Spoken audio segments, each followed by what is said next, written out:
En el mundo de la actuación encontramos que el mejor actor o los mejores actores son aquellos que más fluye naturalmente en el personaje. O sea, son aquellos que usted al observarlos, al analizarlos, pareciera que fueran ellos y no un personaje que están elaborando. Es tan natural el talento que tienen y la preparación y el profesionalismo que ustedes observan el personaje e incluso algunas veces estos actores tienen problemas en la calle porque hay personas que se fanatizan mucho, personas que se apasionan mucho por la novela, por la película y no diferencia que esa persona que usted saluda en el supermercado es solo un actor y solo es una persona que representa un papel que fue escrito en un libreto. Eso sucede cuando de manera muy natural fluye del corazón del actor el personaje, sea bueno o sea malo. De la misma manera nosotros como cristianos debemos tomar papeles, debemos asumir la nueva vida en Cristo y debe fluir de nosotros tan natural, porque cuando nosotros fingimos se nota, cuando nosotros vivimos una vida cristiana aparentada se nota, como cuando el actor no es tan bueno. Recuerdo que hay actores que aparecen en dos series de televisión y luego ya no más en la televisión, porque no logran entrar en el papel. Muchas veces el cristiano es así. Y recuerden, hay algo que me llama la atención en la vida cristiana y es que Satanás no juega, Satanás no actúa. Él le fluye natural ser malo, ser destructor, ser mentiroso. Y como que al cristiano le cuesta tanto fluir en el personaje de seguir a Cristo. Inicio de esta manera en la introducción porque quiero hacer de este tema, que es una iglesia victoriosa, quiero hacer una comparación entre la iglesia y el matrimonio. Se preguntarán, pastor, ¿qué tiene que ver una cosa con la otra? Sencillo, Jesucristo dice que la iglesia es su novia. Y cuando hablamos de novia, cuando hablamos de esposa, estamos hablando de una ayuda idónea. Es decir, la iglesia asume el papel de la idónea de Jesucristo. Y no estamos hablando de cualquier persona, estamos hablando del Rey de Reyes y del Señor de Señores. Alta exigencia. En las familias europeas, que todavía se ve la tradición de los reinados, la que va a ser la esposa del príncipe o la que va a ser la esposa del heredero es muy preparada, es preseleccionada, es filtrada previamente para que ella pueda asumir ese rol. Si bien él es el que elige, algunas veces no tanto, sino sus padres, pero esta mujer, una vez es seleccionada, pasa por un proceso de preparación hasta que pueda asumir ese rol como ayuda idónea de este varón que va a asumir un reinado. Porque como rey no puede tener a su lado a cualquier persona, porque es una figura pública y la Biblia dice que la mujer es corona de su marido. Es decir, el rey corre el riesgo o de ser exaltado o de ser avergonzado por la corona que tiene puesta en su cabeza.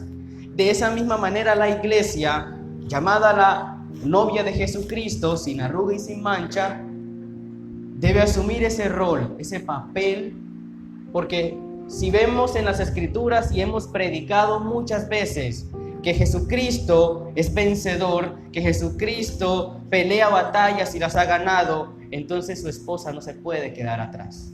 Su esposa no puede opacarse, porque entonces no sería una ayuda idónea. Les dejo esta pregunta en el corazón a todos, iglesia. Así como está actualmente la iglesia en el mundo, ¿Jesucristo se casaría con ella? Si Dios la pasara por un filtro, ¿podría llegar a asumir ese papel de corona de Jesucristo, como está escrito en su palabra? Créanme que es muy preocupante que este tipo de preguntas arrojen resultados negativos. En más de 2018 años de preparación de la iglesia, nos hemos alejado mucho y nos hemos convertido en actores cristianos. No somos tan cristianos como se supone que debería ser la novia de Cristo. En realidad estamos actuando muchas veces en los principios. Estamos actuando muchas veces en el caminar del Evangelio. Y eso está provocando que Satanás tome demasiada ventaja, restándole mucho poder a la iglesia como tal. Veía en estos días, cuando preparaba un tema, la historia de Josué. Por primera vez vi una serie donde actores humanos personalizan a Josué, las murallas de Jericó y todos estos eventos que sucedieron antes de entrar a Canaán. Y me llamaba mucho la atención que, si bien la Biblia nos habla de que ellos, dando vueltas, lograron derribar los muros con el poder de Dios, dentro de las murallas estaba sucediendo un caos. Si bien ellos no tocaron ningún ladrillo de estas murallas, solo con llevar más de una semana dando vueltas alrededor de las murallas, provocaron un caos en el rey, en el pueblo. Pero ¿por qué causaron esto? Yo le he leído varias veces en las Escrituras que al pueblo de Israel le llamaban los que trastornan. ¿Pero por qué sucedían esto? ¿Qué había en ellos que hoy en día la iglesia ha perdido? Es identidad, es ser genuino. Pablo, Pedro, Juan y todos sus discípulos tenían una identidad en Cristo, por lo cual ellos representaban la iglesia idónea que Jesucristo soñó. Ahora, si nos vamos al libro de Colosenses, más específicamente en el capítulo 3, leamos un poco de lo que la Escritura nos habla de la iglesia. Y la paz de Dios gobierne en vuestros corazones, a la que asimismo fuisteis llamados en un solo cuerpo, y sed agradecidos. La palabra de Cristo more en abundancia en vosotros, enseñándoos y exhortándoos unos a otros en toda sabiduría, cantando con gracia en vuestros corazones al Señor, con salmos e himnos y cánticos espirituales, y todo lo que hacéis, sea de palabra o de hecho, hacerlo todo en el nombre del Señor Jesús, dando gracias a Dios Padre por medio de Él. Estas son las instrucciones de una iglesia victoriosa. Este es el reflejo de la novia que Dios desea para su Hijo Jesucristo. Allí están consignados los principios esenciales para que una iglesia pueda estar por encima de las tinieblas. Me llama la atención que dice que la palabra de Cristo more en abundancia en vosotros. Aquí nace otra pregunta. ¿Cuáles son las palabras que más abundan en tu corazón? ¿Qué son los pensamientos que más están presentes en tu diario vivir? Porque la batalla se gana o se pierde en la mente. Si en tu mente abunda más la palabra y el consejo de un ser humano, tu fuerza espiritual comienza a reducirse. Recordemos que los seres humanos, por muy buenas intenciones que tengan, son imperfectos, por lo cual son movidos muchas veces por emociones. Pero la palabra del Señor Jesucristo es una palabra pura, es una palabra verdadera que no tiene ningún tipo de contaminación, por lo cual si tu pensamiento se rige por lo que Él dejó escrito, tu victoria está asegurada. Josué no dudaba en su corazón de que las murallas se iban a derribar y continuó dando vueltas las veces que Dios se lo pidió. Esa identidad de cristiano, de hombre, de servidor de Jesucristo, del Dios Altísimo, le permitió tener victoria. Ahora, dentro de ese mismo evento, a la congregación o a los ciudadanos del pueblo que iban detrás de los sacerdotes, se les pidió que estuviesen en silencio. ¿Saben por qué? Resulta que desafortunadamente la palabra de Dios no moraba en sus corazones. Entonces, en vez de estar diciendo palabras de desánimo, como que, ay, ¿por qué tanta vuelta? Mira cómo tengo las sandalias, y ayer las lustré, ayer las había cosido, y ya llevamos tantas vueltas en el desierto, esta arena está caliente, porque esas son las palabras que salen hoy en día del corazón del cristiano. Que la silla, ¿por qué así? Que ¿por qué blanca? ¿Por qué no mejor azul? ¿Por qué el pastor se puso los zapatos negros? ¿Por qué no los cafés? ¿Por qué esa corbata? ¿Por qué no predica mejor el suéter?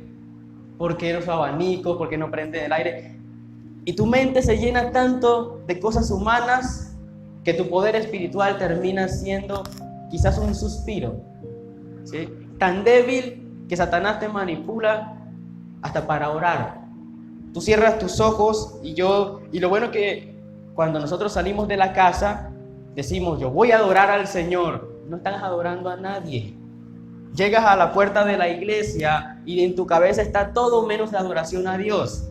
Porque en el camino, muchos pensamientos que no son la palabra de Dios contaminaron tu corazón. Y cuando tú entras a la iglesia, donde tienes que darlo todo por Dios, terminas siendo distraído por pensamientos de hombre. Preciso, cuando estás en el tiempo de la alabanza y de la adoración, te acuerdas de que tu amigo te contó que el otro amigo está mal con la novia, te acuerdas de que no tienes que pagar cierto dinero en la universidad. Preciso en el momento de adorar a Dios, te acuerdas de una canción secular y comienzas a tararearla y de repente te das cuenta que no estás adorando. Y todas estas cosas suceden dentro del culto, que ustedes están en la silla y muchas veces con los ojos cerrados no se dan cuenta, pero cuando estamos al frente y podemos mirar hacia allá, nos damos cuenta de lo que en realidad está pasando.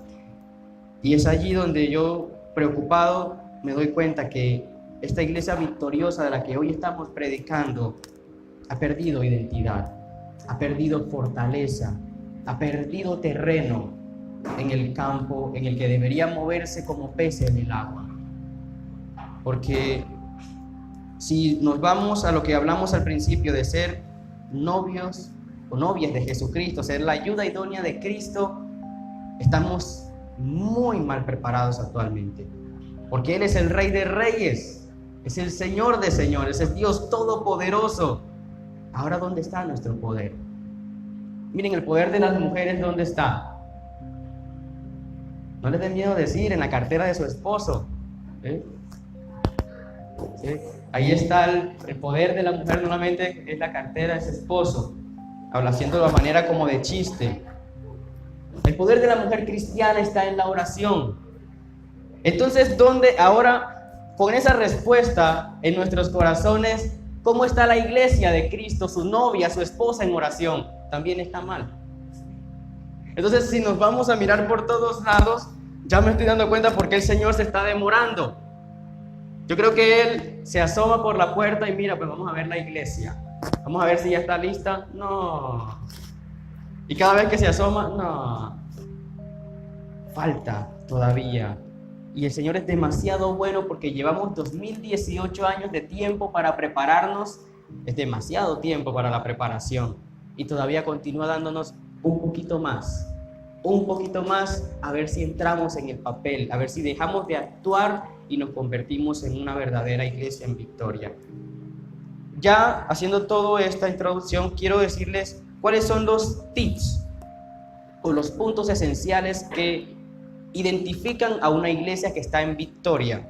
El primero es una iglesia victoriosa, es cuando sus miembros fluyen en la alabanza. Por eso dice, cantando con gracia en vuestros corazones al Señor, con salmos e himnos y cánticos espirituales. Cuando nos dirigimos a Dios debemos hacerlo con todo nuestro ser. He allí un punto de por qué Dios eligió a Israel como su pueblo. Observen videos de cómo adoran ellos. Cantan, saltan, gritan, se postran. Ellos no les da pena que los vean adorar a Dios. Ellos, cuando Moisés cruzó el mar, luego comenzaron a cantar y a exaltar a Dios. Era un himno de victoria a lo que ellos estaban elevando al cielo. Ahora nosotros hemos perdido mucho de esa verdadera adoración a Dios. A veces tocamos las palmas tan suave que ni siquiera se escucha. Muchas veces no nos levantamos ni siquiera de la silla. ¿Dónde está la iglesia? Que la Biblia dice que en la presencia de Dios hay plenitud de gozo, hay delicias a su diestra. Y la Biblia dice también que Él habita en la alabanza de su pueblo. Pero yo les pregunto, en la alabanza de hoy en día Dios puede habitar. No, ¿cómo? Si no está la alabanza en realidad. El pueblo se desenfocó de lo que es la alabanza y la adoración. Por eso el poder vuelve y mengua. Miren, solo con la adoración y la alabanza sucedían liberaciones. No había necesidad de tocar a las personas, solo con cantar y adorar a Dios. Miren lo que le pasó a Pablo y a Silas. ¿Qué estaban haciendo Pablo y Silas en la cárcel? No se estaban quejando, estaban adorando a Dios. No tenían instrumentos, no tenían equipo de sonido, solo sus voces. Y yo no me imagino a Pablo con una voz de Cristín de Clairo, ni a Silas me imagino con un Miel San Marcos en sus cuerdas vocales. Pero aún así, cuando estos hombres comenzaron a cantar, ¿qué sucedió?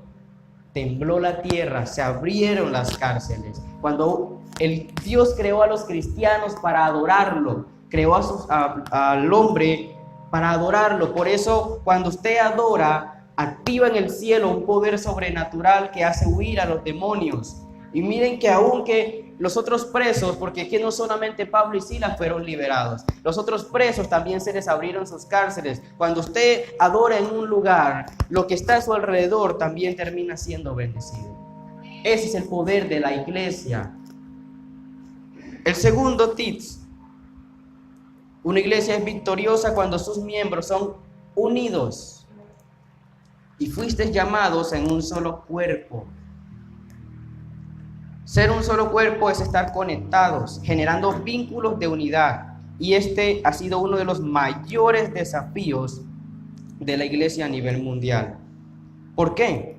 Porque requiere dejar de pensar en nosotros mismos, dejar de pensar en nuestros intereses, dejar de pensar que siempre tenemos la razón o que nuestras vidas son más importantes que las de otros.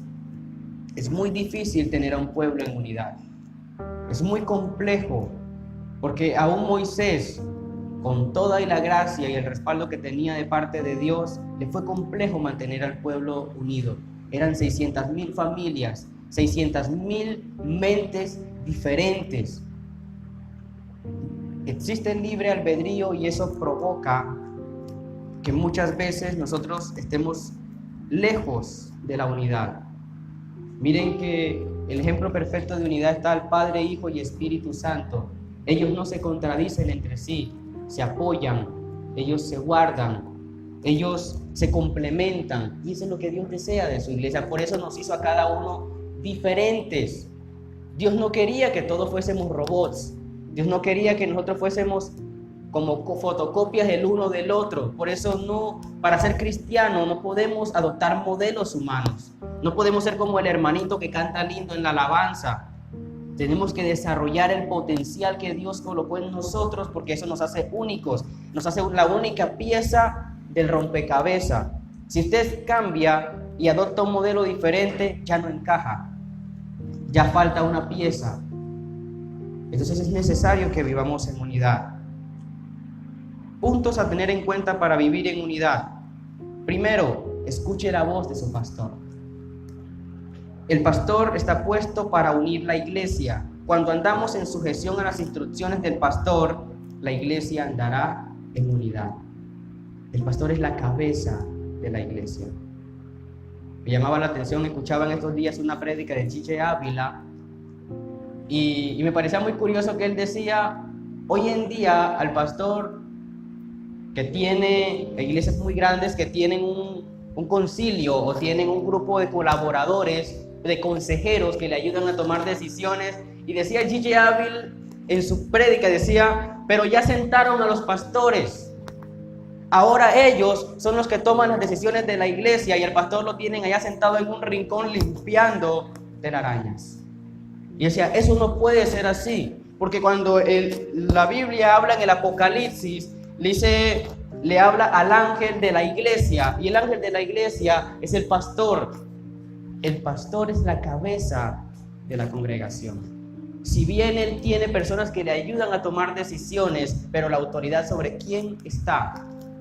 Entonces, él hacía este ejemplo porque sucedía que muchas veces, como eran más, entonces tenían al pastor por menos y ellos eran los que mandaban en la iglesia, y decía allí, a ver, así no son las cosas en el reino de los cielos.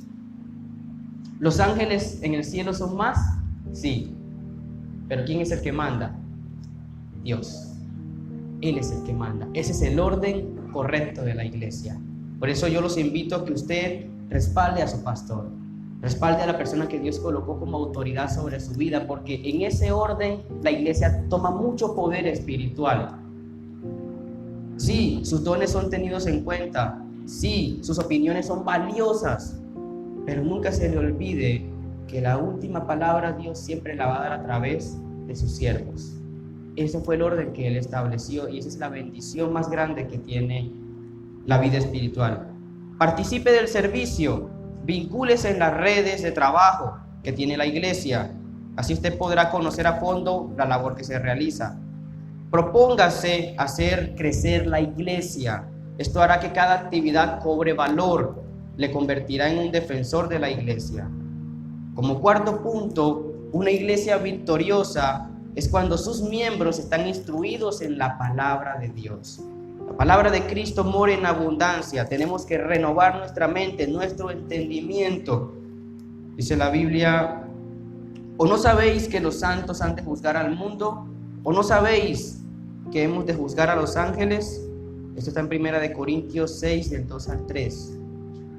Pero también dice acá, esta instrucción de estar instruidos no es solo escuchar una predicación cada domingo, es tener la necesidad de estar preparados, de saber en qué está fundada tu fe, que te inquietas a conocer más, que te inquietas a estudiar las escrituras para que tu fe tenga argumentos sólidos. La Biblia dice que la fe viene por el oír la palabra de Dios.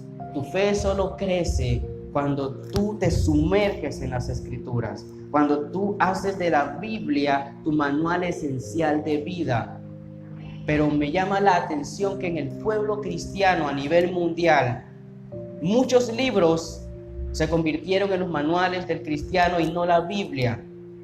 Pasa algo, leer no es malo, leer es un buen pasatiempo, es sano, pero ¿saben algo? Cuando la Biblia no es el centro de tu enseñanza, de tu instrucción, los libros, que son muchas opiniones humanas imperfectas, te desvían de la verdadera fe.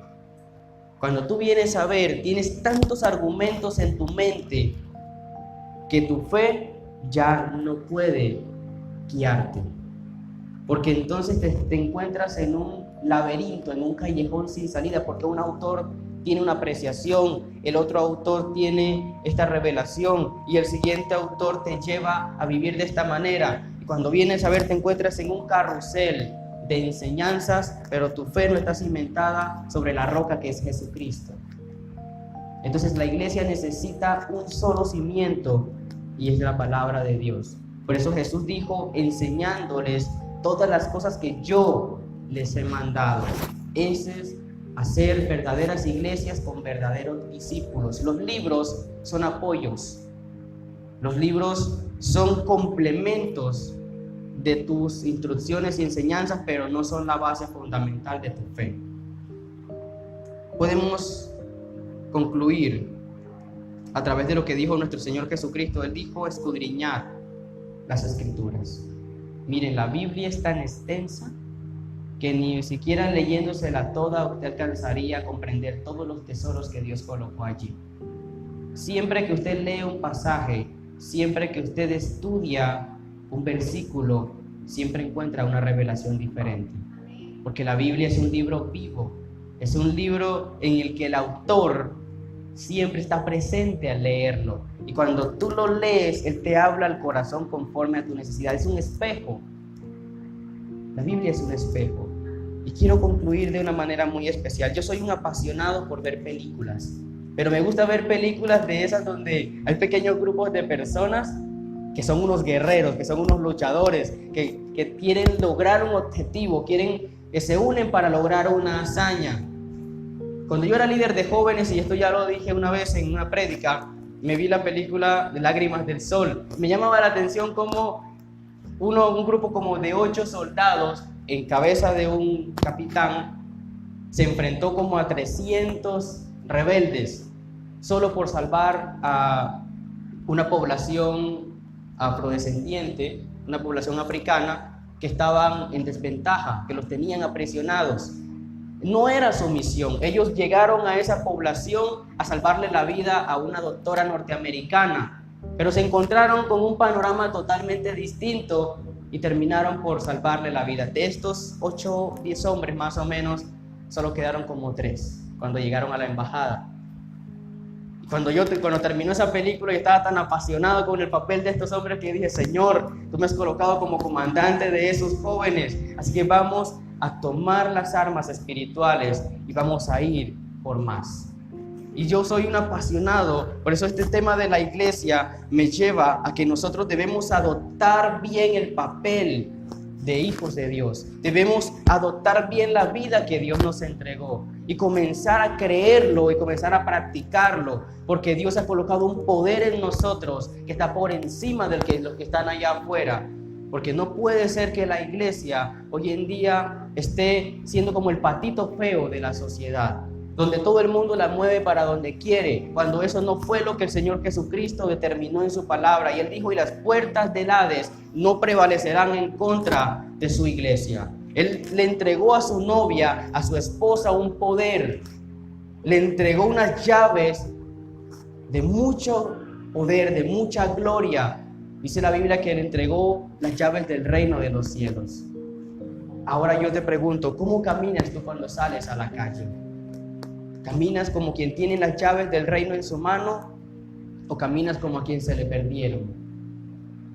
Es común en el ser humano que bote las cosas, pero esas llaves no las puedes botar, porque esas son las que determinan tu crecer espiritual. Ellas son las que determinan a dónde llegas, hasta dónde puedes alcanzar.